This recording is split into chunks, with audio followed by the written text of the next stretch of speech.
Are your clients not paying their bills on times? Yeah, that can be super frustrating. So let's dive into how to get your clients to start paying up and how to prevent these situations from happening again in the future.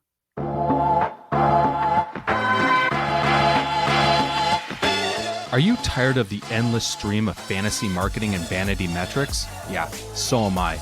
My name is James Patrick, and I'm an internationally published photographer, media specialist, and marketing strategist. I'm also a student of professional development, and like you, I've been left frustrated by all of this influencer driven generic advice, making us think that we are just one course, conference, or manifestation away from the life of our dreams. We need to cut through this crap and move beyond the posturing, beyond the facade, beyond the image to take real action on the real work that will create the real results.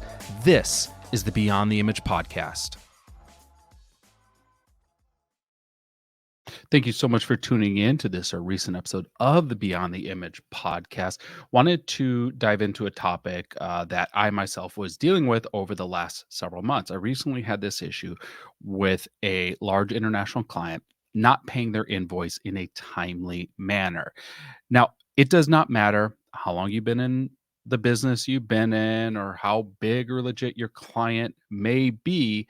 This is something that happens, and all of us as entrepreneurs are going to have to learn how to navigate this and deal with this at different points. And yes, it is very frustrating, and yes, it is something that can cause a lot of stress because, well, if our clients aren't paying their invoices on time, that means maybe we are not paying our bills on time, or maybe we're not able to pay our team members in a timely manner, and it just starts to roll downhill from there.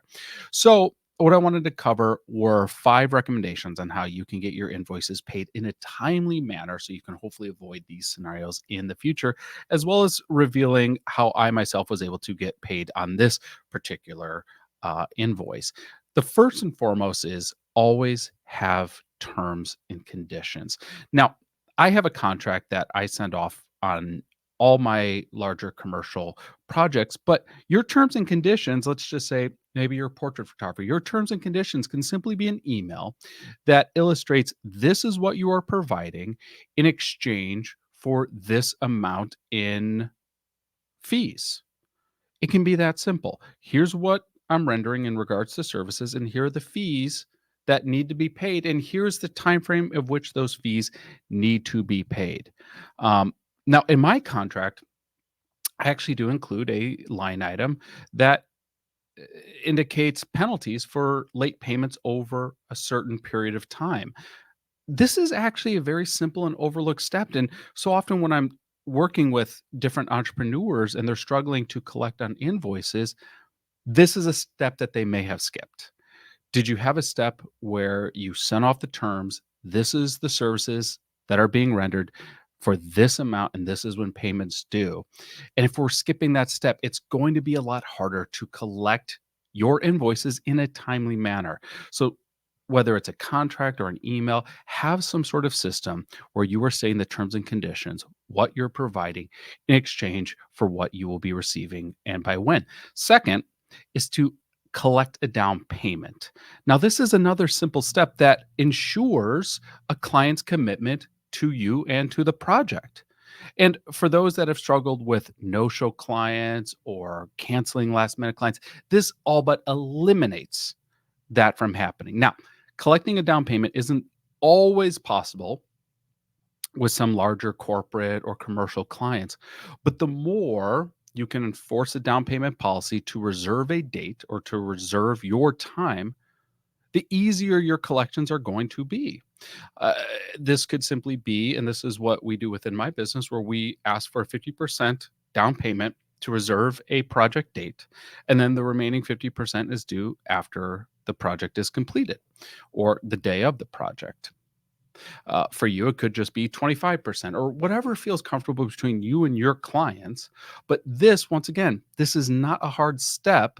Once you start implementing it, it becomes part of your workflow, it becomes part of your system, it becomes part of your phased approach to working with the client. A client contacts you, you put the date in the calendar, you collect a payment to secure that date. Okay. The third one is to save all correspondence you have with your clients. This is your emails, your text threads, anything that is detailing out what the project details are, what the terms are, what the agreed rates are, what the deliverables are. You will want to have this documentation should you have to carry this further, just in the assumption you're not going to carry this further. But documenting your projects needs to be a best practice for your business. This is one that I myself have been known to struggle with, and it's something that I've put a lot of effort into bettering myself at, is to ensure that I'm collecting proper documentation, that I'm not deleting all my emails, that I'm not erasing text messages that I will need later. So document your projects that way. If there is any question, or if there is any misunderstanding, you already have all the emails or all the text messages where you could refer back. Yeah, we could just look back in the conversation. Actually, this is where we discuss the terms. This is where we address that question. Actually, and there are ways to do this very politely, very professionally. Let's say a client has a question. Well, I didn't think that was the case. You know what? Let's just look back at what we agreed upon. It says right here in this email that this is what we agreed upon. Um, if there's anything else that is unclear, I'm happy to discuss that or happy to try to clear that up. Okay. This is not you trying to get a gotcha on your clients. This is you documenting so that you can properly refer back should there be any questions in your in the project's process. The number 4 is to advocate professionally. Now, on the project that I alluded to, it took me about 3 months to collect on an invoice that was a net 30 term. Net 30 means it's paid within 30 days of receipt of invoice. It was closer to 90. And I believe I was able to collect on this invoice because I was very diligent but professional in my follow ups to check on the status of the payment. When I followed up, I was polite, I was professional, but I noted important details. I noted details like the date of the project, how long it had been since the invoice had been sent, how long we had been past the net 30 term. And it was following up consistently that was able to get my invoice pushed through the accounting department of this client and to be processed.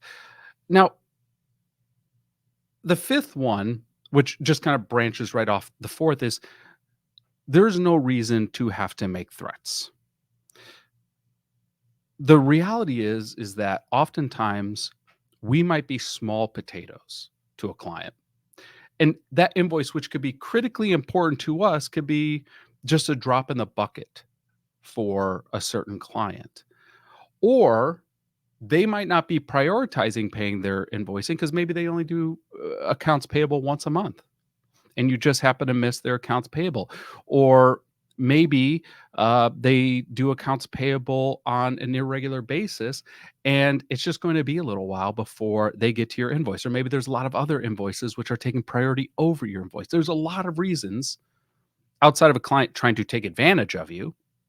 There's a lot of reasons that your invoice might not get processed. It could be a situation where you worked with the project manager and they took a while to turn in your invoice to their accounting team. Well, that could delay your payment. And the accounting team could have just received your invoice and you've been waiting for payment for a while. Well, it does not make you look that great to start making demands and raising your voice and getting upset and making threats when this accounting person could have just gotten your invoice yesterday. Okay. So there's no reason to imply or make threats of escalating anything unless there are really, really no other options. And in most cases, the other things we discuss of having clear terms and conditions and having that in writing, collecting a down payment, saving all of your correspondent, and professionally and politely advocating that your invoice is paid in a timely manner, this will solve almost all of your invoicing woes. Okay. But I get it. Sometimes projects go awry. Sometimes clients break agreements, or sometimes stuff just gets dragged out way too long.